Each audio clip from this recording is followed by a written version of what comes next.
Hello, we are live Tuesday, June 16th. McAfee and Hawk Sports Talk. I'm Pat McAfee. Sitting two seats over is AJ Hawk. Sitting in between us is former president of the Marlins and a guy that was on Survivor. Great beard, ladies and gentlemen, David Samson. Yeah! Hey, I may never get to shave this beard. I'm growing it until I keep getting calls. Excuse me. I'm growing this until MLB has opening day. Okay. And now, what if they don't open till next April? I'm going to be ZZ Top. Hey, it could look good. You got a good beard. I'd be proud of that thing if I were you. Let's talk about the MLB opening day. As a man who was a president of an MLB team, I think you understand the ins and outs of this a little bit more than I probably do. Last night, Manfred went on the Return to Sports Center special, and by all accounts was the only person to lose the night. Roger Goodell was on there. Bettman was on there. The WNBA was on there. Everybody was on there. Rob Manfred lost the night somehow, and for the first time in collective bargaining history, it feels like the fans are on the players' side in this entire thing. What has gone wrong for Manfred in your eyes, a person who's had to run an MLB club before? You know, I just talked about this on my Nothing Personal show, which I'm doing every day, and it changes every day. I think you're right. Rob Manfred did lose the day, except he didn't lose it because of yesterday. He lost it 5 days ago when he said that it was 100% certain that there would be a season. You can't talk that way. There is no way to say 100% when sports are coming back. Therefore, he had to walk it back because with all of the health issues, with the lack of agreement with the union, with the possibility of a grievance, you cannot start a season if you don't know what you're going to pay the players. It's not going to work, and the owners told them so. David, how much dialogue do you think is going back and forth between the union and the owners? I know a lot of times in negotiations, people are surprised to find out that they may send a proposal, not hear anything for a week or two, and they don't really talk as much as you think they should. I love where your head's at, because to me, that was the biggest moment of the night last night when the commissioner admitted that they had no in-person or in Zoom or FaceTime meetings for 9 days. They've only been exchanging mean letters, calling each other names, and then releasing the letters and using the media to leak, which, by the way, I love using the media to leak. When I was running a team for 18 years, we would do it all the time. But this is not the time. Come on, man. You got to meet with the other side and get a damn agreement. Okay, so a lot of the players are saying, we talked to Trevor Bauer, Power Outage. He told us that he hated that this conversation was happening in front of the public eyes, which is basically what you just alluded to. But you just said for 18 years, you loved utilizing the media to get your narrative across. What is something that would get leaked out there? For instance, I've been told that the MLB will float out a proposal that they haven't officially made yet to the media, see how the people respond, and then they're like, okay, good, this one's fucking good, let's write it down, we'll send this over as an actual proposal. Is that something that the MLB has done for a long, long time now? Is that kind of the move? So what we would do is we would float, when we wanted to sign a player, we would float it out there to see what sort of reaction we get to a certain player, whether it may move the revenue needle. If we were going to trade a player, we would start floating out, listen, this may not be the best teammate. We may have a clubhouse issue, so we could try to ease the pain when we're making a trade because of money. When we're doing some sort of promotion, we would float out there an idea that we had. From a labor standpoint, what you are using the media for is not that you're trying to see what the public, I hate to say this, but by the way, Tony Clark and Rob Manfred, the owners and the players, it doesn't matter to them whether or not the public is on their side. What the leaks are for, actually, is so that the other side gets wind of what's coming in advance so they can start working their own constituencies as they try to gain momentum toward an agreement. Because having the public, as Trevor Bauer said, it should all be done in private. I wish that he would stop tweeting and everybody would stop tweeting about it and being so angry with one another. Why can't we all just get along, for Christ's sake? Well, because you were a scumbag leaking information that was a lie about a guy because you wanted to cut him because he was worth money and you wanted him to be a bad clubhouse guy. That's why we can't all get along. Listen, it's not. Let me explain, and I'm not going to defend myself other than to tell you, if you think that I invented this, then I've got a bridge to show you. This happens everywhere in every sport all the time. We would leak that we're interested in a certain player just so that player would not sign with a different team, or so the agent would call so we could drive the prices down. We would leak that we weren't interested in a player when agents would leak that we were, even if we were to try to keep the prices down. Agents leak the fact that every team is interested in a player, so the price goes up. Do you know how many goddamn times, can I say that on this show? Yeah. So, how many times I had to deal with our owner because he would read an article saying, "Oh my God, the Mets are going to sign Reyes. We've got to pay him his 7th year. We've got to give it to him." What? No, we don't. He's not going to sign with them. But we overpaid so many times because agents would leak and owners would fall for it every time. So how does that process work when you want to leak something out there? Do you have a few trusted media members, and are they in on the leak, or do they truly think it's legit? Oh, you are the first person to ever ask that. Attaboy, AJ! Attaboy, AJ! So that's it. That is awesome. Here's how that works. There are certain media members who we would be a source for. We would give information to, and what we would ask for in return is information back. If they're hearing about player movement or about a trade or about any sort of information that could help us as we're either drafting players or signing players or trying to trade players. And what we would get from that media member by leaking information to them and having them be a source is every time you see a list when a manager is being hired or a GM is being hired or a president is being hired, and you read a list of, well, there are these 5 individuals who are being considered for this job. That is payback for when they got information from that executive throughout the course of their career. So when you see an assistant GM who is on a list of names being considered for a GM job, that is mostly in part to the fact that that assistant GM is in touch with that member of the media, giving him or her information that's going on within an organization. So we can find out who the rats are for every single organization, basically, whenever time comes and time reveals itself. So we had a way of finding that out, is we would give different scouts and different people different information about trades that we were doing, and then we would see what would make it out there, and then we would know exactly who was talking. Kim Kardashian and Kanye West did the same thing with their baby names. They told their group of friends different names that they were thinking, and then whichever one made it to the tabloid, see you later, you're never getting any more breast milk from this titty. It's not a bad play. The Rob Manfred, you think he's the one leaking the information himself, or who do you think is doing it from the MLB side? Do you think Manfred is involved in these proposal leaks and this type of stuff, or is it somebody different than Rob? No, they do it actually much more systematically. It's people at much lower levels than Rob. You've got the deputy commissioner who speaks to members of the media. He's not much lower. He's one level lower. You've got people within organizations. So the commissioner's office will deal with the teams on the executive council, and they will talk about, all right, we're going to get this information out. We're going to get that information out. And then they will choose in different markets where to do it.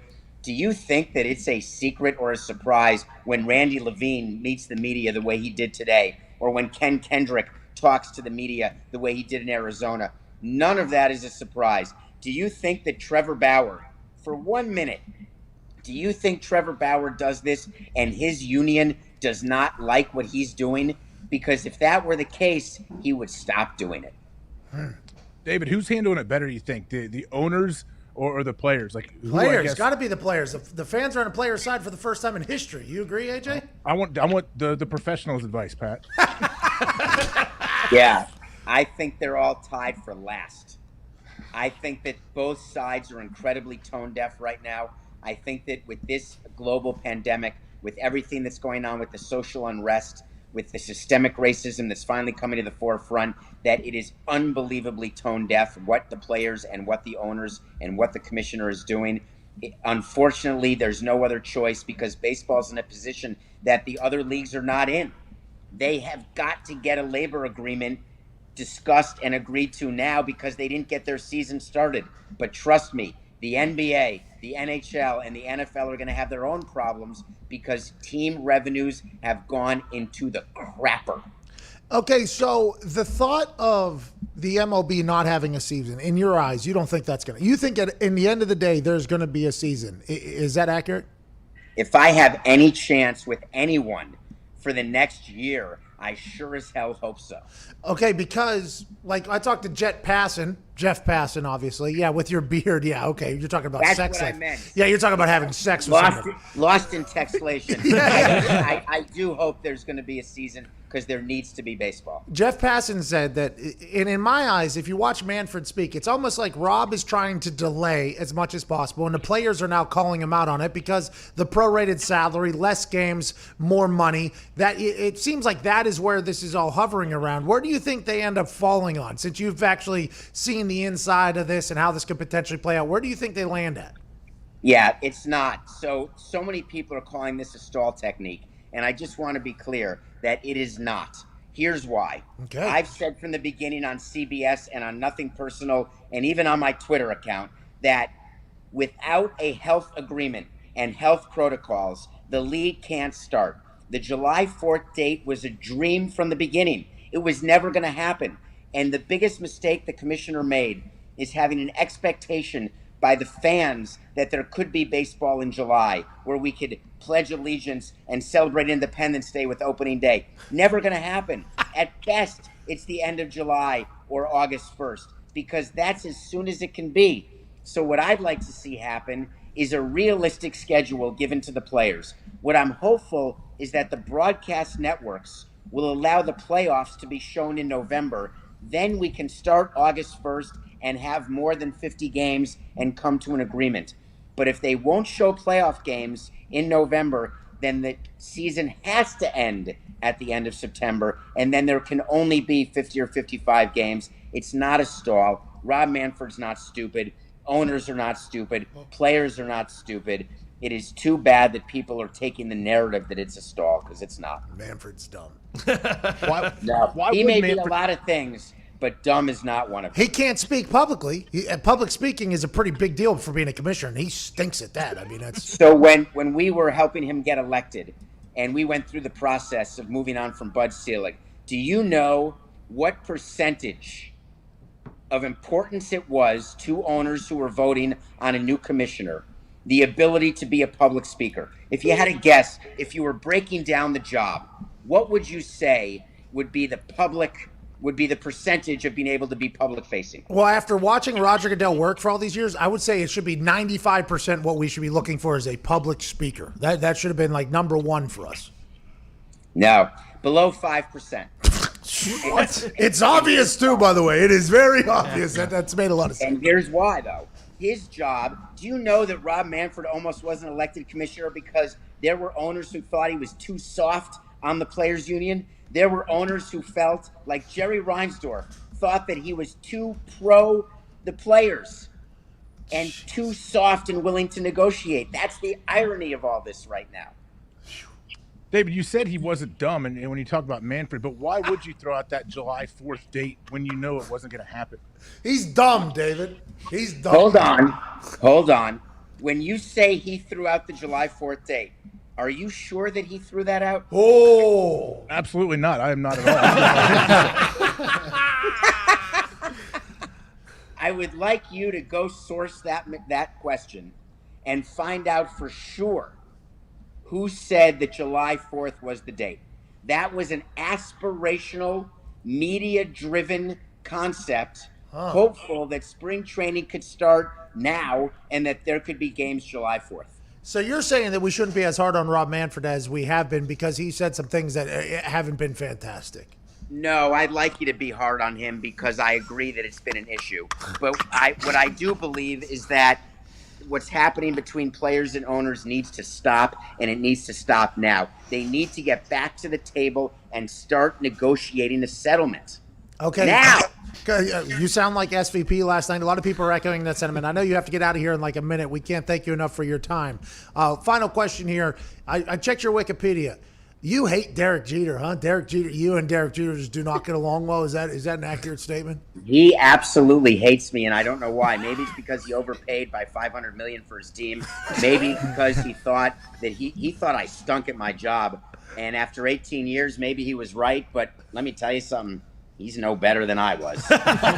Do you take any credit for helping create Marlins, man? Helping create him or trade him? Well, Marlins, man, I think you were a part of building a legendary character, a guy who just goes around in orange and gets the best seats in every single house he could possibly get. Do you feel like you're a part of that? I am absolutely not a part of that. I know Lawrence Levy well. He is someone who loves attention and loves spending money on tickets and friends, and good for him. I'm happy for him. I always enjoyed seeing the Marlins jersey, but we never paid him. We never asked him to do it. I ended up having to say no to him more than I said yes, because he had a lot of requests over the years of things that he wanted, but he really has a good heart and he loves the game of baseball. He's probably the person most impacted by having games without fans, because he's saving so much money right now. Ladies and gentlemen, former Marlins president for 18 years. Now he's a podcaster. You see him on CBS Sports and on Twitter. I can't thank you enough for joining us, ladies and gentlemen, David Samson. Thank you. Yeah, David! Thank you, David. Woo! That guy was a lightning rod, dude. That dude was awesome.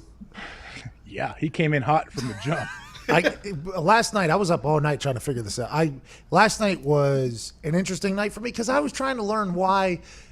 Because Rob Manfred makes $25 million a year.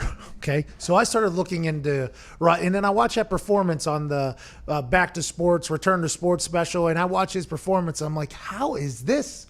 How is this the motherfucker we landed on? Now that I'm learning that less than 5% of it revolved around being able to publicly speak, which, by the way, that should be the number one thing is, hey, this person should be able to talk his way out of a bag if he has to for the good of our league. So I think that's a little bit of a fault on theirs. But, boy, baseball, I think, is going to come back. But they are in a bad spot, AJ. It's a big baseball show all of a sudden, but they are in a bad spot all of a sudden. Yeah, this has become a big baseball show with everything that's going on. I'd give Samson credit, man. Like, we didn't get a chance to ask him, but we'll have him on again. Like, he definitely is not trying to get back into baseball, is he? No, doesn't sound like it. No. No, he does not. That's why he's good. That's why he's good at what he's doing. Maybe it's because he paid over $500 million too much money for the team. I mean, you take a shot. I mean, he was wide open right there. I don't know if I believe a word he said, but I want to talk to him for another hour at least. Big news coming out of the NFL world. There was a offseason carousel for quarterbacks where nobody knew where anybody was going to go. Legends were finding new homes. Phillip Rivers is now a quarterback for the Indianapolis Colts.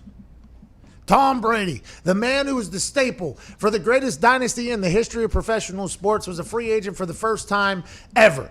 Was he going to go to another team? Nobody knew. Were him and Bill Belichick going to split up? He ends up going to the Tampa Bay Buccaneers, which nobody expected. And today, just 19 minutes ago, the Tampa Bay Buccaneers rolled out the first photo shoot, the first session, the first time of getting to see handsome TB12 in his Tampa Bay Buccaneer uniform. We do have a picture of that. We're pulling it up. Coming up right now as we speak, because Boston Connor, while we were talking to David Samson back there, I saw his face look down at his phone, see the photo, and react in a very negative fashion. This is the first time Patriots fans, I think, are really going to have to get smacked in the mouth with reality that Tom Brady is no longer up there in Foxborough, AJ. So I want to ask Connor and other Boston sports fans, when they see Tom Brady in the Tampa Bay Bucs uniform, does it feel like all of a sudden your longtime girlfriend went and got with like your best buddy, and all of a sudden you show up and she's at the dance with this dude? Yeah. No, she got your buddy's sweatshirt on, walking out of the house in the morning. Excuse me, just got pounded out here by somebody that we both knew there for a little bit. Yeah, no, I imagine it's more like I died and I'm looking down on my ex-wife banging my best friend, and there's nothing I can do about it. Hey, well, cool glasses on you. Let's take a look at old Tom Brady in the Tampa Bay uniform. Oh, my God. Are you kidding me? How does Handsome get better looking? I'll tell you what, put him in a Buccaneers jersey that's grayed out. Not only does the whites look perfect. The whites look perfect. Look at the color scheme with his skin tone and his big brain. You can already tell he's getting more credit for the success that this team has, more now than he ever got in New England. Look how thankful he is to be a Buccaneer just by seeing him in this jersey, AJ. It looks good, doesn't he? Man, Oh, I want my. some video of this. Yeah, there it is. That's the glamour shot. Are you kidding me? He looks like he's 22 again. He's refreshed. He's revitalized. He's thankful to be in a place that's thankful for him. Tom Brady, TB12, looks brand new in a Buccaneers uniform. Congratulations to the TB12. Does he have the zigzag neck haircut in that last picture? Because that would be quite a look for Tom. That could... Looks like he might. Jeez, terrible haircut. I'm not going to say midlife crisis. I'm not going to say it. I'm not going to say it. Don't say it. Don't say it. That was him taking his helmet off, by the way. It smudged the hair a little bit because every once in a while, because he had his helmet on. Remember, he saw him with the white jersey on, calling out plays, looking at me, look at me. He's already making checks in the Tampa Bay Buccaneers uniform. He's already having workouts where helicopters are hovering over top. Tampa Bay, Tom Brady is the new rave. Nobody's even going to remember he played for the Patriots, just like when Peyton went to Denver. The only photo you've seen is him with a fucking Broncos jersey. Say hello to the new jersey that you see Tom Brady in, probably for the rest of his life. Yeah, the hair might be actually from the immunity pills that he has, Tony. That might be a side effect, actually. Maybe. A snake oil. I don't even know. pills? What are you speaking about, Connor? What is that? I don't know what you're Oh, talking you don't know about the TB12 immunity pills? That if you take it, you're basically immune to anything that could harm you? Is that what he claims? I don't know if those are the exact claims, but immunity pills are very telling. So if I take that, do I win 6 Super Bowls and get no credit for it? Because that's what it feels like what happened up in New England. Oh, no, the immunity pills came after that. You take those just in case you win 6 Super Bowls and you get pissed off you don't get enough credit. Then you go and you purchase the immunity pills and you'll feel much better. And you'll get a new haircut. He's going to Pat, do you really feel like that's what's at the bottom of all of this, of Tom eventually moving on, obviously, from New England, that he would never say it publicly, I'm sure. Yeah, I but think so. that he just feels like, hey, man, like, yeah, no one's bigger than the team, but I'm kind of bigger than this team. I am.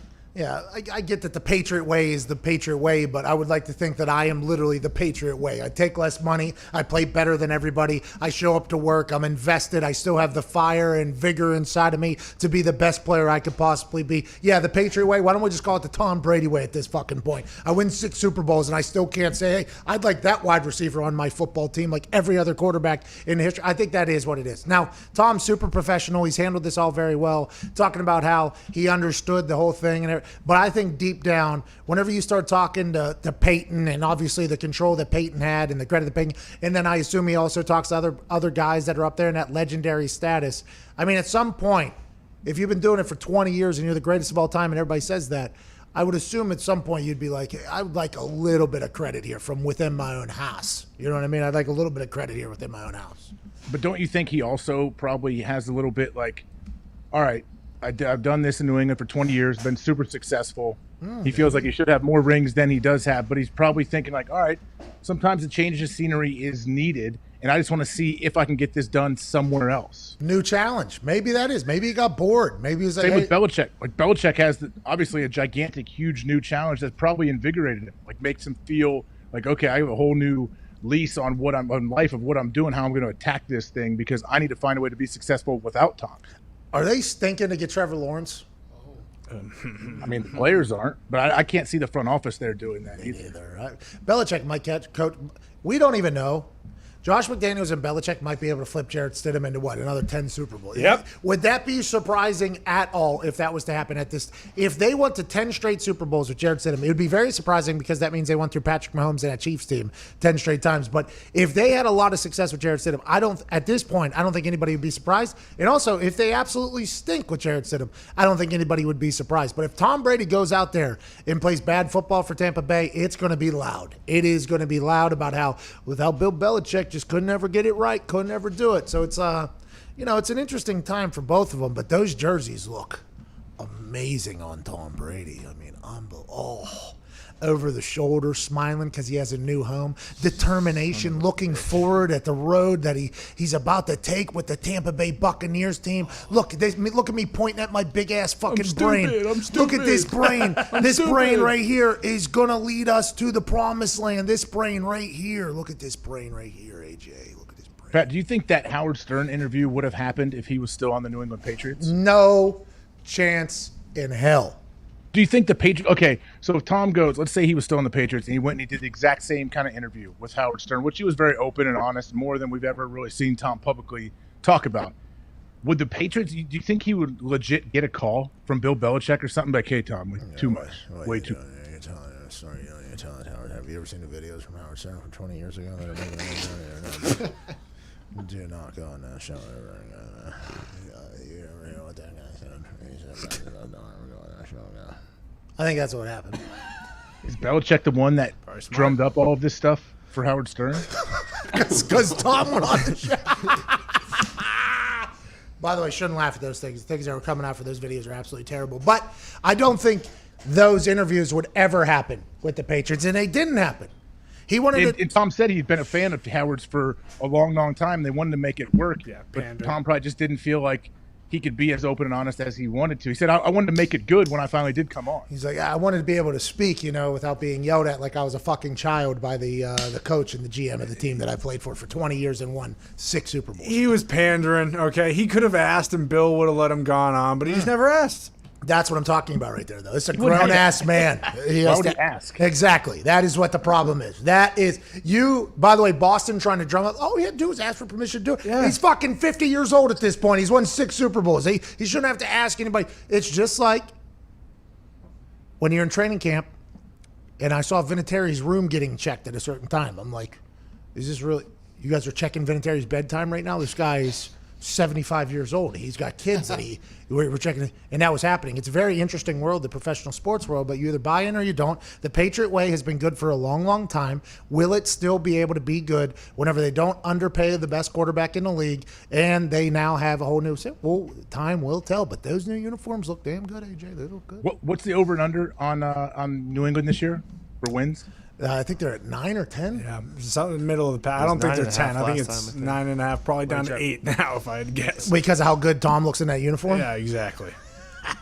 Terrible arse. I'm going to bet the over for whatever the Patriots are, just because I want to be able to say, I knew Belichick was going to be able to do it. If I lose money, just act like it didn't happen. Just Well, they need to have their defense needs to really be solid if they want a chance to be good. That's what they did last year, though. That defense Lost some of those guys though. They lost Kyle Van Noy, they lost, but they still got Collins, guy David up. Roberts. They lost a lot of their backers. Next guy up. but they still got Gilly Lock, which will hold it down on the back end. But you're 100% right. To be able to what Kyle Van Noy and Collins and they were able to do for them is.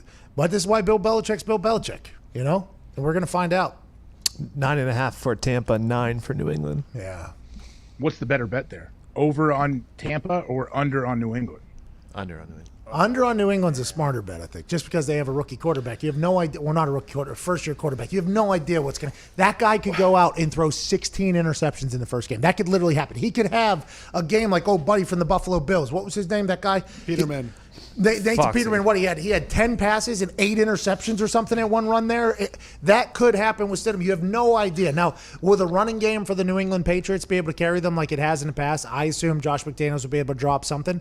But without that defense that carried them last year with a lot of missing parts, I mean, there's a chance that they could potentially be bad next year. But on the flip side, there's a chance they could be good. I just think there's a better chance that they're bad than the Tampa Bay Buccaneers catch a fire, win 10 games. That's a tough division down there in the NFC. Well, don't you think, though, if Jarrett Stidham comes out, and let's say he throws 3 interceptions in the first quarter of the first game, I think by the time they break the locker room for halftime, Cam Newton may be suited up in a New England uniform. He's still out there. They're going to have to sell some bag of balls to be able to afford Cam Newton somehow, though. They have no salary cap up there. I don't think they have any. But you're right. Cam Newton is still out there. That's why this big conversation is going to – and Cam Newton posted this morning, him working out. He said it's better to be prepared for when an opportunity comes than to be not prepared when an opportunity does come, something like that. Smart. No, it's better to be prepared for an opportunity that might not happen than unprepared for an opportunity when it does come. Something of that nature. He said it of that nature. He said it in his in his language. Yeah, so I was trying to read through it as quick as possible before we get on there. But it is wild to me that Cam Newton's still out there. Very, very, very insane to me. Especially when you look around, you see some trash quarterbacks that are potentially going to line up a quarterback this year for people. And he's looking better than ever with a chip on his shoulder. He'll end up somewhere. It's just where. Maybe in Cleveland. Let Baker go out there and throw a couple picks early and look like he has an advance. You don't think they're going to be calling for Cam Newton over there in Cleveland? Stat? I would assume they would be. He's already got this rapport with OBJ, as we can see from this video. How come you and I don't get invited to these workouts, you think? I mean, look like these what do you call it, smash cuts and all like the herky-jerky camera action. This is highly, like this is some high production value. Oh, this is YouTube, bub. This is a YouTube vid. Zoom in. Zoom out. Zoom in. Zoom out. Cut. Casey Neistat effect. Odell Beckham looks very good at football still. Yeah. He's coming off a hurt hernia last year. He did not complain about that once publicly, which is insane. Still doing that, huh? Yeah, but he brings in the second hand there at the end. Oh, he's lost. Is he losing it? Nah, don't want to judge. Ball wasn't as tight, though. And those balls, it has to be a good throw. Okay. A lot on the one-handed catch is on the throw, by the way. If that thing's a loose ball, that thing's tough to snag. But if you get a nice, crisp, tight one, you can just grab that thing, especially with the gloves. OBJ has made a living off of it. He was hurt all last year, didn't have a great year, did not come out and bury Freddie Kitchens or the Cleveland Browns at all. I have no idea how. If I'm OBJ, I would assume I would have come out. I think him and Jarvis Landry are going to be quite a team going forward, and I would assume that if Baker doesn't do well, there could be calls for Cam Newton, but I think Baker will do well. Feels like Baker is maybe having an offseason where he's kind of finding himself again, I hope. I think so. I think it's set up perfectly for the Browns now. Fly under the radar. Don't let people talk about you. Let everyone think like, okay, here you go. We got another head coach. It's going to be the same old Cleveland Browns, and maybe they surprise a couple people. It's tough in that AFC North, though, because Ben Roethlisberger is back. Joe Burrow is there now in Cincy. And then, hey, Lamar was jumping over jet skis in the offseason, just dominating everybody. That AFC North all of a sudden has become very, very, very interesting. Now, everybody knows when winter comes, Cincinnati's going to drop off because they can't practice inside. That's going to be a big deal. Everybody knows that. The Pittsburgh Steelers, though, we're talking to James Conner, who is an author. His book, Fear is a Choice, dropped today. He'll probably be a New York Times bestseller here within the next week. Congrats to him. He's going into a contract year, as is Juju Smith-Schuster. He talked about his workouts with Roethlisberger, and he said it looked like Roethlisberger was all the way back whenever they've been out there working out. That's massive for the Steelers, who almost made the playoffs last year when they legitimately didn't have a quarterback. I mean, Duck went in there and did everything he could, but that Pittsburgh Steelers team almost made the playoffs last year with no quarterback. Now, you throw in Ben Roethlisberger, if he's anywhere near where he was, even better is what some people are saying. I mean, that AFC North could be a real kick in the dick for everybody in there. That could be a cannibalized division there if you really think about it. Yeah, but whoever finds their way out should hopefully make a great run in the playoffs. So they've been battle tested. Yeah, but then you run into the fucking Ferraris over there in Kansas City, and it's like, well, we got our Ford trucks over here at AFC North. We've been running, and then all of a sudden you get to Kansas City, and it's like, boom, 4-2, boom, 4-3, boom, 4-4, boom. How'd they get this guy on the team and still have enough money on the salary cap? Nobody knows. Boom, he's gone. There's another 4-3. And then you got Andy Reid just drawing things up, and then, you got a quarterback who can throw off his back foot 75 yards. That Kansas City Chiefs team is stupid. Makes no sense. I assume they'll lose a game. We'll all be very confused by it. But damn, that is going to be tough for the AFC for the long. So AJ and Pat, question: you just said they will be battle tested for the playoffs. So would you rather have that, or would you rather be New England for years and years and years, were the only good team in the division and they did quite well? I'd rather be battle tested. Now, obviously, you can go about it many different ways depending on what your team is like what the makeup of your team is. Is it vets? Is it mostly young guys? Like, what is the mixture like? But I think being battle tested and not having to try to figure out, how much are our starters going to play in this last regular season game if we have a bye the upcoming week. Like, I like having to fight your way in. The Colts, whenever they won the Super Bowl in 2006, before I got there, I guess there was a game like week 14 or week 13 maybe. They played the Jackson. It might have been week 15. I don't know. It was mentioned, though, a couple times throughout my run there. They lost to Jacksonville or somebody like they got blown out. And they said that game was a massive game for them because they were kind of feeling themselves, but then they got a chance to kind of see what could happen whenever they don't show up. And then they obviously go on to win the Super Bowl and beat the Chicago Bears Oh, come on, Bears. in the Super Bowl. They go on to do that. So that 2009 team that I was on when we went undefeated, 14 games, and then lost whenever we chose to lose. And then I think there was a lot of questions on whether or not, like, hey, we haven't really had that smack in the mouth situation here. We've literally been able to do whatever we do. So I remember conversations happening about that type of stuff, like, oh, we're going to lose our momentum if we rest our players. We haven't really run into a problem yet. Like, our games are pretty much, so everybody was kind of worried. And then lo and behold, whenever we get to the Super Bowl, whenever the tide turned on us there in the second half, it was like we couldn't get back into it. I don't think that's because of the battle tested, but maybe it was. Maybe it was because the team was so damn good for so long. We hadn't been like slapped in the mouth out of nowhere. There's so many different ways to do it. I think each team is so different, but you're saying battle tested one's the one you want to get. You're the one that's out there every single play. You think being battle tested, knowing that if your huddle has been in a situation before, you can rely on that later. Is that what you think? Yeah, and that's just me personally. I'm sure if you asked every guy that's ever played, they'd all have a different opinion. But that's just how I feel, because I think there's not as much, like, I guess, unknown. When you're trying to rest towards the end of the season and you know you're going to the playoffs, you already start envisioning the run you're going to make. Oh, well, we want home field advantage. It'll be cool. But if you're just fighting to find a way to get your place at the table so you have a chance to make a run, I think it does something for your team. I think it does something where, you can count on your buddy behind you, the guy in front of you, and there's not a situation you haven't been in. Sure, we've blown guys out. We've been down 21-0 at halftime and come back and won. Like, we've won many different ways. And sometimes when you roll through everybody, all of a sudden you may get in a big game in the AFC, NFC championship game or something, and you're down 17 and you're looking for other people to make plays instead of guys just going out and doing it. That's what the interesting thing about that Chiefs team is.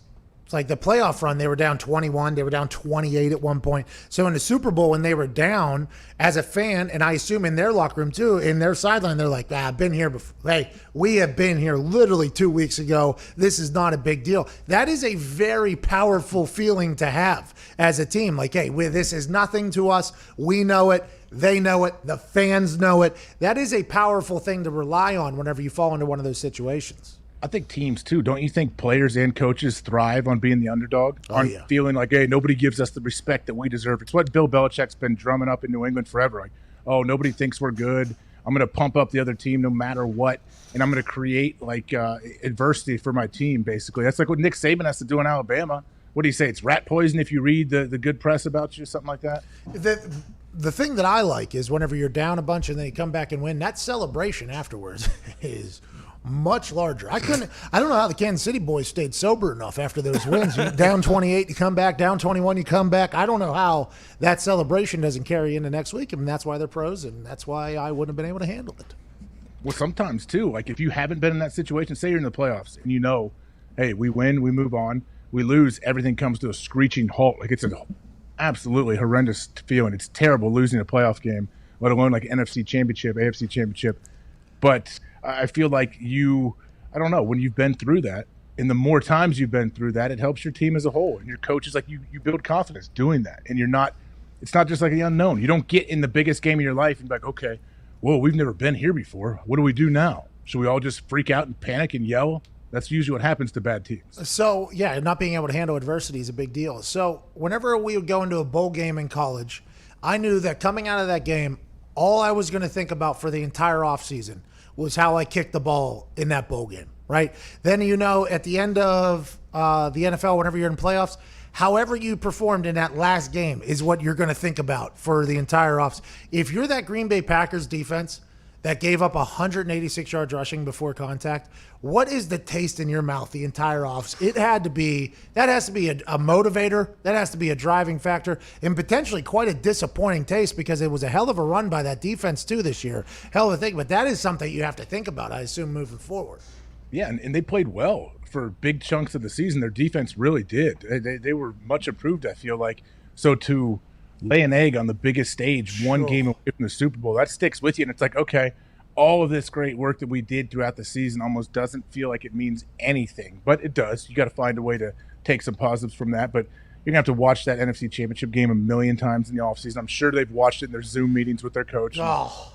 It's not only does it feel terrible when you give up that many yards rushing as a defense, but then to continue to watch it over and over again to try to correct your mistakes just makes it that much worse. Well, that laser pointer that laser pointer where it's like, you took an eighth of a step to your left right here. If you would have taken an eighth of a step to the right, look what happens. Look, that hole's covered. Then look what now he doesn't have to make up for you. Now that there's 75 yards right there. If you don't take an eighth, that's what film breakdown is for football, by the way. I was mind blown the first time I sat in like an actual position meeting. And when I sat in and watched, because for me it's see ball, hit ball. We can work on your drop. We're talking about like minuscule, like drop, do this. But whenever they're talking about for DBs, for D linemen, for anything, they literally show in like an eighth of a step. Like, hey, if you take away that just that little inch of a nudge there, boom, now we're perfectly set up. And every single breath you take is basically getting completely broken down. And I would assume that Packers defense watching that 49ers film, if I'm potentially the Packers D coordinator or defensive player, I'm asking them just to burn that film and act like it didn't happen. I cannot go through it because there's probably 4 to 5 plays where there's probably 1 to 2 players that did one thing wrong, and boom, there's 50, there's 70, there's 80 yards. And it's just like, if we take back these 3, that's always the conversation. If we take back these 3 plays, which if we dive in deeper, if you take back this step right here, our team's probably in the Super Bowl. And it's like, well, fucking thanks. All right. This is really good news. Like, that is how film study is, though. It's a real like accountability session in the NFL film room. That's tough stuff. I don't know how the confidence stays high in there. I honestly. The chain reaction. I think you described it well. Like, so say a DB goes off script and wants to do something that he's not really coached to do, and he takes one step. He takes a little. Let's say he's on press coverage on a guy, like one of their stud receivers on a big third down. He takes a little stutter step or something that's not his technique. He hasn't done it all year, but he was trying to freelance a little bit, or he just lost focus, or he's tired. Coach will show how he gets beat just by a split second. Like, okay, look, then he gets on top of you a little quicker than normal. Oh, hey, look at our 2 edge rushers right here, both applying a ton of pressure. Oh, wait, as the quarterback is releasing the ball, our guy is hitting him, but the ball was still able to get there in the right trajectory, and it was completed touchdown or whatever, big third down conversion. They say, if you don't take that one little 3-inch step, none of this happens. We possibly have a strip sack, touchdown the other way. Touchdown, and we win the game, and we're going to the Super Bowl, or we won the Super Bowl. So, guys, make sure you play your technique. And that corner's just sitting there like, son of a fucking bitch. Like, I was tired. Ten other guys. Look at these guys' steps. What about them? Are they watching film like a week after their game if they lose in the playoffs? No. Like, how much time do they have off? Next offseason, you don't come back. Well, you could the next day possibly. You could come in, but you're not going to meet as a whole team and watch it right after the season. The iPads getting loaded up for the plane ride home were the new thing there at the end of end of my career.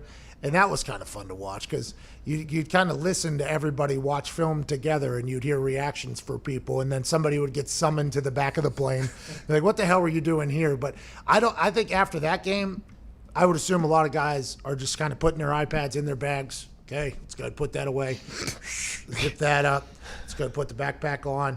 Let's find whatever Xanax we can possibly find. Let's get on this plane and let's go right to sleep till we get to wherever the fuck we're headed and not talk about this for 6-7 months. And that, I would assume that is the case. I'm not 100% sure. Yeah, for a lot of people, I think it is. You got to confront it at some point. You need to watch it and see what you did to try to learn from it. But man, it's not easy. After the Super Bowl, we were flying from Miami back to Indianapolis. Was this the next day? So you guys had to stay the night after you lost the Super Bowl and get up in the morning and leave? That would be brutal. There was a party set up. Right? Because remember when Gronk got a bunch of heat because he went to the Super Bowl party when they lost and he was dancing? Yeah, so there was a Super Bowl party that still happened in our hotel. Now, Irsay was supposed to perform at this thing. There was also they had this entire thing set up, and obviously every player gets back there, they're miserable. I was like, hey guys, we'll be back next year. What are we so sad about? But still, so the party was just completely dead. But then you go up in your hotel, you kind of bounce around room to room, you say goodbye to everybody or whatever. And on the flight back, it was kind of I don't want to say a miserable flight back, but it was. I mean, it was kind of a culmination of, hey, this year was a hell of a year. This was a special year. I mean, this was and it's come to an end, and there was a lot of sleeping or whatever. And I think this is when Robert Mathis potentially gained a lot of respect from me. I was passed out on the plane, okay, because I got a little intoxicated in my room. And I'm sitting there, and I'm just passed out or whatever, and I get like shook, woke up, and it's Robert Mathis holding a pillow. And he hits me right in the face with it, okay? And I just I took it. I just took it, and I looked at him, and I was like, good morning or whatever. And he was like, oh, so you're not a bitch. I was like, no. He's like, okay, my man. And then, like, we just had a full conversation. I assumed that he thought I was potentially going to get, like, scared or whatever, but I was literally so hungover. I, like, just opened my eyes, and he just hit me with a pillow, and I was like, good morning, Mr. Mathis, you know what I mean? And I think that was a moment he potentially gained respect for me. But I remember that plane ride just being a very quiet one, like the deadest plane we've been on all year. I mean, granted, we won every single game that we tried to win. It was just, that's a sad situation, man. That I couldn't even fathom those Packers players, dude. That's a long flight home, too, from San Francisco. That's a long way home. Let alone San Francisco, that thing's actually in Santa Clara, so you could probably got to drive like another hour to get to the thing. Oh. Going from warm to cold, going back up to Green Bay winter. No thanks. Oh, man. I couldn't even imagine the fans. Obviously, you guys were pumped, but those players just had to be miserable. Well, I think about, too, the year they got beat by the Seahawks in the NFC Championship, and it was like a botched onside kick that they missed. Like, Packers should have won that game. It went to overtime. They lose, then have to fly back from Seattle. Like, that would be... Well, that one guy wasn't supposed to go for it, right? Yeah, Bostic. It wasn't his... That was my last game in Green Bay, I was on that fight. Oh, Ty, thanks for bringing it up. I was going to say something about it. Yeah, I've been there on that plane. It's not a lot of fun. Yeah, I figured you were. That poor guy, too, Bostic. What do you do? Headphones on, just sit by himself, put a blanket over his head? I'm not sure what he did on the plane. I mean, I remember seeing him in the locker room and guys trying to, like, console him and be like, hey, man, it's not just on you. And it's obviously not just on him. Yeah, that's kind of the misconception in team sports is that, you know, you can kind of point to one particular thing that maybe lost the game.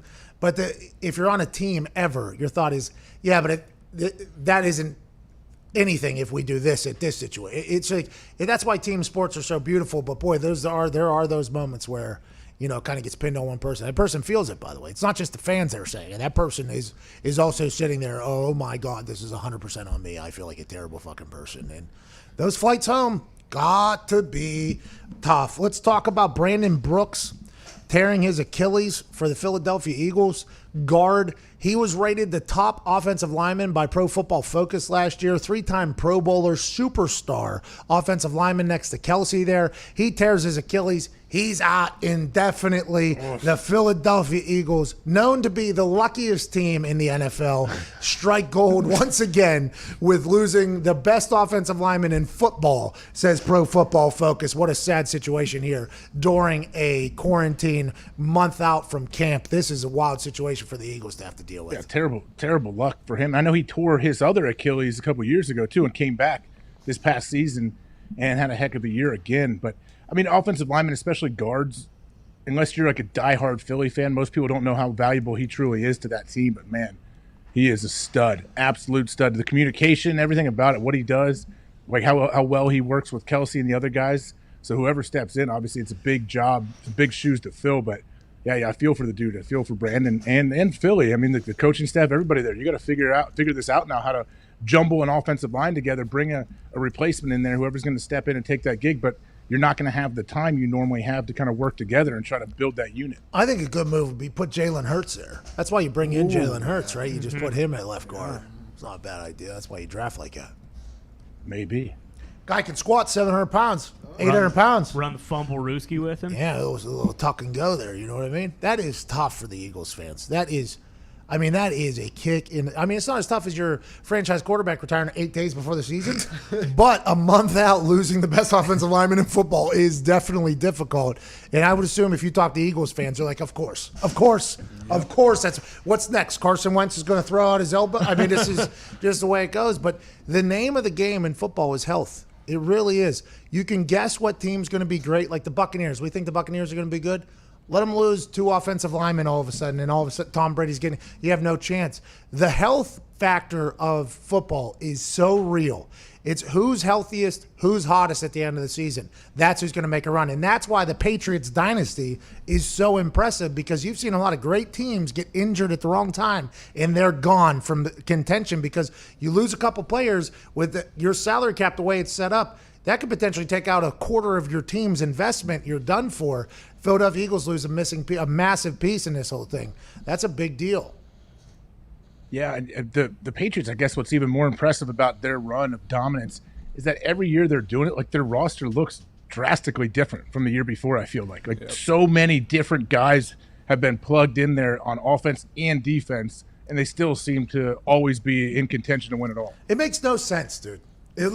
And I would assume if I was a football coach, I would coach like Belichick, if I had to guess, where each game you would have your own game plan, just because I think I'd get bored. I think I'd get bored if I coach, hey, this is what we're running every single week. We're going to do this. I think I would get bored. I think I would have too much ADD.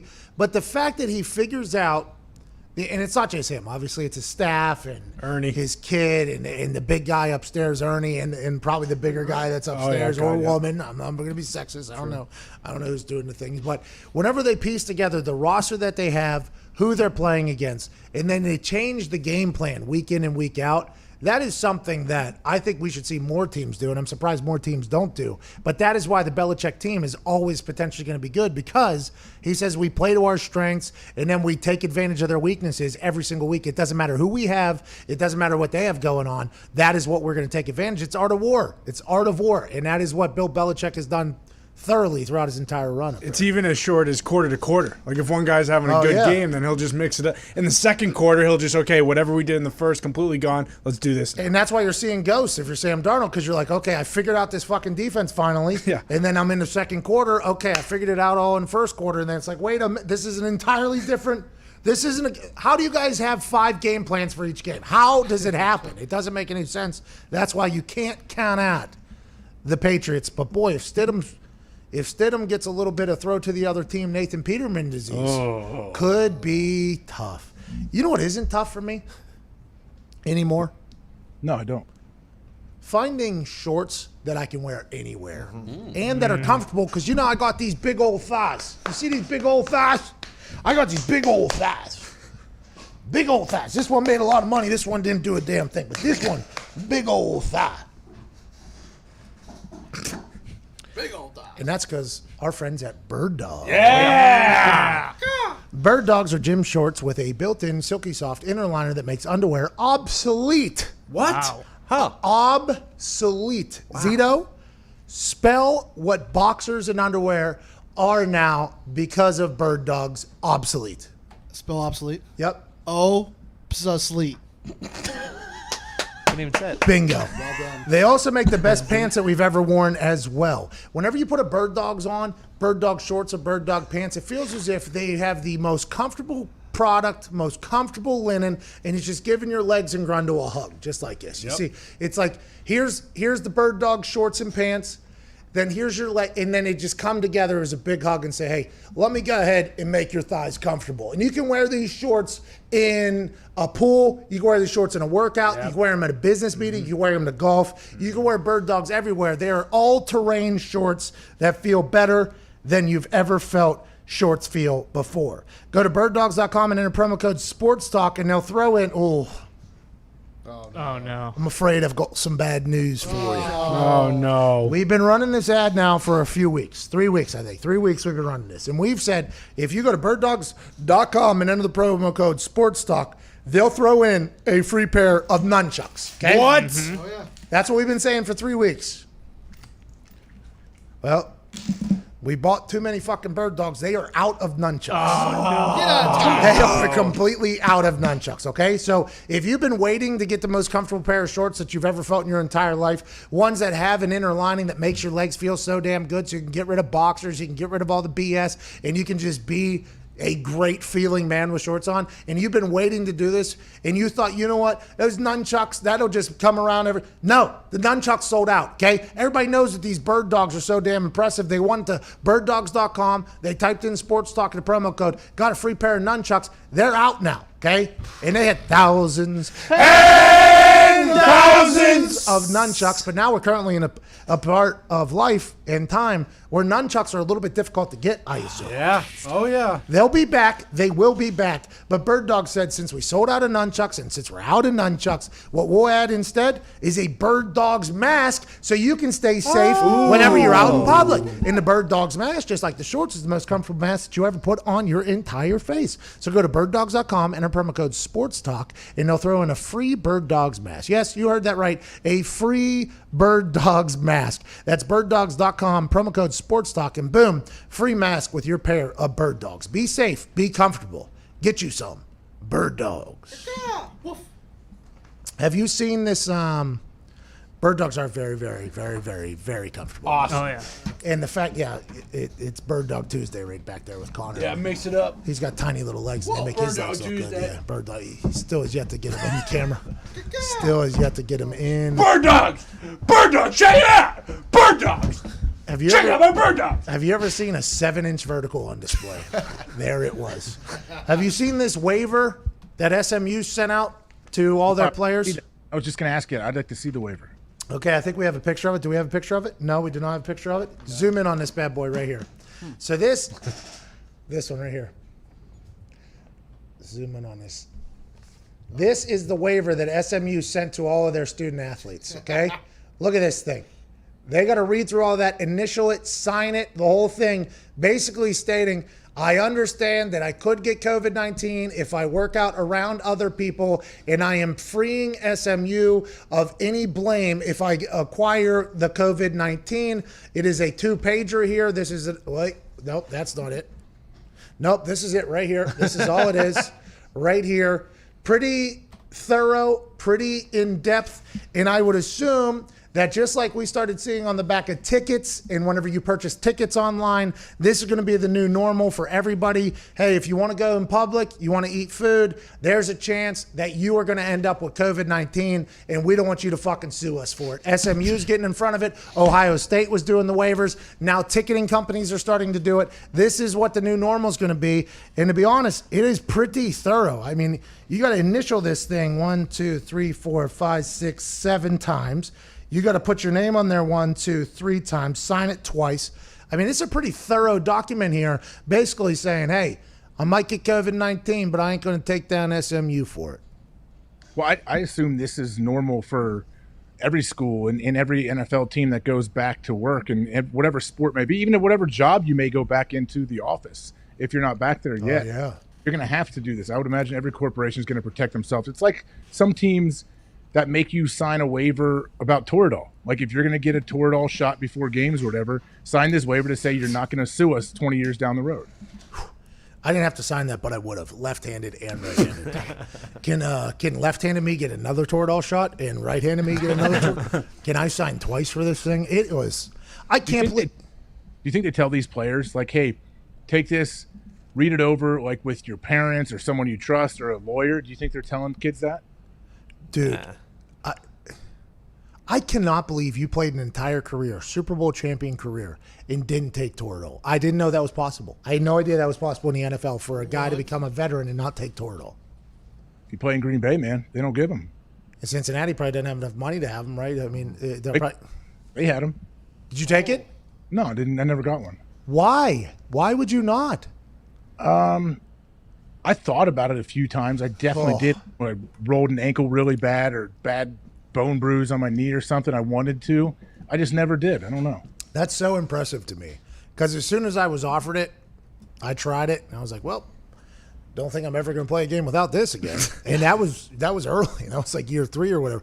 I think I had I tore my meniscus in my knee or something, and it was week 11. So I had some time left in the season. It wasn't enough to take me down, but it was a nuisance. You know, like a torn meniscus is a nuisance. That's all it is. Your leg will lock up. It'll feel like you're getting stabbed. Obviously, both AJ and I have. He probably has no meniscus left. I'm not sure I have any left either. But it is a pain in the ass when it initially happens. And then they were like, "Oh, you should try some Toradols." I forget who said it. Somebody said, "Try some Toradol." I was like, I don't know if I want to get into that, right? Because I saw older guys that there was a line. Like out the door for coaches were there, scouts were there. Like the amount of people that were trying to get Toradol was just his line. I was like, I don't know if I want to get into that. And then somebody was like, you should try it. And then I gave it a go, and my whole body just got this warm sensation, and I didn't even know I had a meniscus or if it was torn. I felt like I was the fastest I've ever been. I felt like I could jump higher than I could ever jump, and the ball was just flying off my foot with no warm up. I'm like, this is cheating. I'm cool with it. Everybody else is doing it. I'm going to take this every single game. The fact that you didn't is insane to me. Is this going to take me down eventually? You think Toradol is going to be the one that gets me? No, that's definitely not. You got plenty of other things that are going to come grab and pull you. Jeez. And What the pull hell you. does that mean? Listening to you describe it makes me kind of regret that I never did. This is how I described it. If you were a chef, okay, I'm a professional chef. I have restaurants. and somebody showed up at my restaurant and said, hey, here's an ingredient that you can put on every single meal that'll make it taste better for everybody. If you were a chef, would you use it? Yeah. Bingo. That's what Toradol is for. Here's an ingredient that'll make every single part of your body feel better if you use it. Do you want to use it? Yep, I do. Okay, that's what it is. That's why whenever the whole thing started happening with the NFL and the NFLPA, where they're thinking about banning Toradol for the sake of safety, which, by the way, probably accurate. I don't know what the long-term studies are. I'm going to stay ignorant to those because I don't want to know. But that was whenever the NFLPA came out and was like, hey, listen, you guys can do what you need to do with the rules, and we could change these helmets and all that shit, but do not touch the Toradol. Just you cannot get rid of the Toradol. And then that's probably when I assume Green Bay instituted the ban even more whenever that whole conversation popped up. No, I think Green Bay stopped a long time ago. I don't know how you guys have any success. The main doc there, Doc McKenzie, told me a long time ago that he hadn't given a Toradol shot in years. That's why you guys give up 186 yards rushing in the playoffs, NFC Championship game. Bodies are tired, bodies are sore. San Francisco 49ers are out there like, broken shoulder, not today. Here we go. And the Packers players are like, dragging their legs out there. All right, let's get a 2-hour warm-up out here so my joints can move a little bit. I mean, that's potentially a reason why the Packers lose. Not talked about enough. Because how long does it last? It's like 28 hours or something. You feel it the next day. Like, you feel meniscus the next day whenever that was going on. Oh, so much. I like almost buckled. Like, whenever the neck coming off of it is definitely a nightmare. But if you need it for a certain activity, boy, it gets. Is it addictive? Like, were there guys who like needed it more than like the team could give it out? No, I don't think guys want to use it on a day. Like, I don't think there was anybody that was like, I need this on a day-to-day basis. But like watching the coaches get in line for it was kind of comical. I'm like, hey, you guys would coach your fucking asses off out there today. Yeah, you are. Yeah, don't let it hold you back.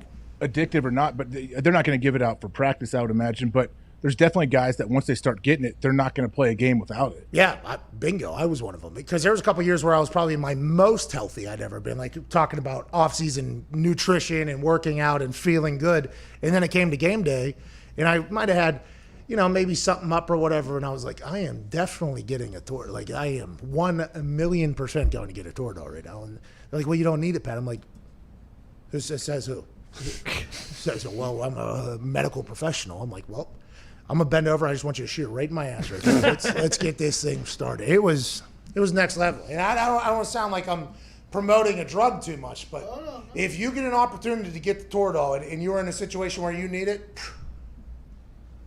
say yes. Just say yes. There's Toradol pills though, right? The pills don't do nearly what injection does it? Well, and I don't think all the pill stuff that kills your lining. Your liver and shit. I'm always scared about the pill stuff. I've always been very scared about the pill stuff because I feel like because I drank so much, I feel like my shit's already ruined. So like I'm not trying to send in more stuff. So I would stop pretty early. Like you, not that you're sober or anything, but you stopped like that heavy binge drinking pretty early in your life. I wish I would have stopped about 4 years earlier, to be honest. But we're gonna find out in the back end how much that really affected me. We're gonna find. Back end. Fuck. I mean, just 100 shots a night. Imagine doing that. I don't know how I did it. I have no idea how I did it. And became a professional athlete. Hey, why does Jesus? I know Jeter came in and basically was a part of the group that bought the Marlins, right? And for $500 million too much. Pushed Samson out, right? Yeah. So why does Jeter dislike him so much? I mean, we just talked to him, for 15 minutes? You'd probably see why. Well, I think a lot of people around the Miami area like him. What's that, dude?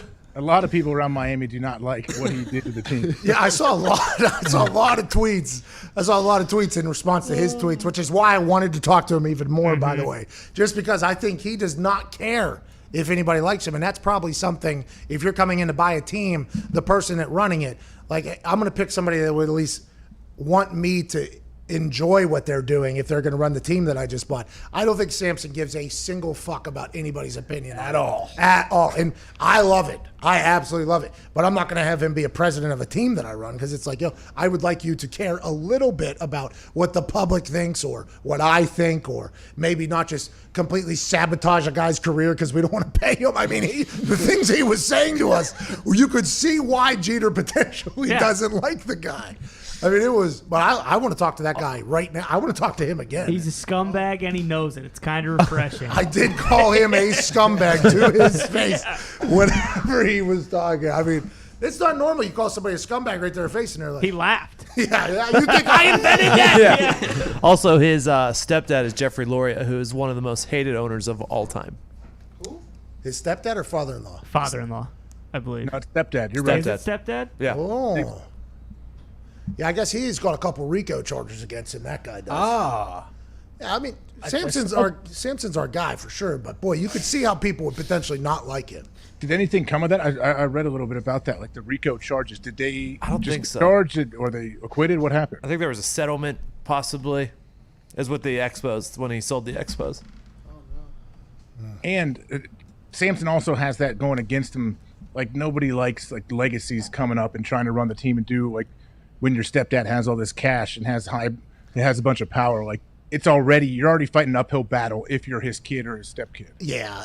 Well, that's because you don't have an uphill battle in real life. So that's why you have an just uphill public perception in Yeah.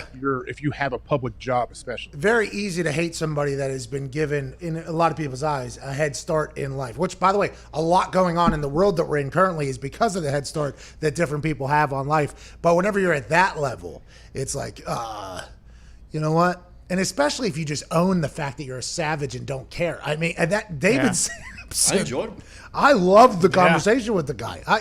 I very much enjoyed. You got a little Jerry Krause feel there in the photo. I would assume Jeter knows how he is from when he was playing too.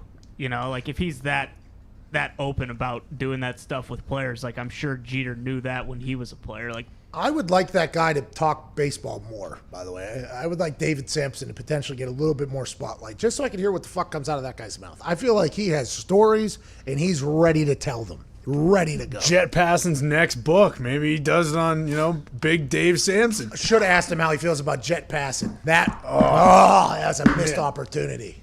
Hey, reach back out to him. Let's get him on next week sometime. Call him back, Z. Let's see. I'm going to send him a DM. See. You had Jet passing on earlier today, didn't you? Okay, here we go. Euclid just sent me a message and said, "Why are you talking to David?" You want to come on right now? I don't know if I can read this exact message. can't. I can't. Yeah, you probably can not. FaceTime him and see if he'll say it. You want to come on?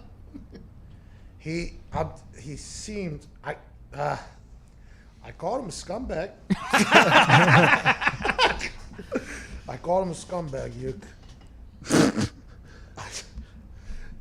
Uke just asked why we were talking to him. That's all he asked. I thought that guy should be the next baseball commissioner. Whoa! He made a lot of good points. There's no way that guy might. He would have some. If he was on that Return to Sports representing baseball. Yeah, we're scumbags. Tony Clark. I tried to talk to him 9 days ago. Won't fucking talk to me. Fuck that guy. Fuck that guy. Jared Jeter's paying too much money for. I mean, what do you want me to do? I'm trying to make these deals happen. These players stink. What do you want? Samson was wide open. Do you think Jeter does Jeter regret buying into the Marlins and running the team now? Nah. You don't think? I mean, he's like the most beloved character ever to play baseball, it seemed like, to now. Hey, dude. Catches a lot.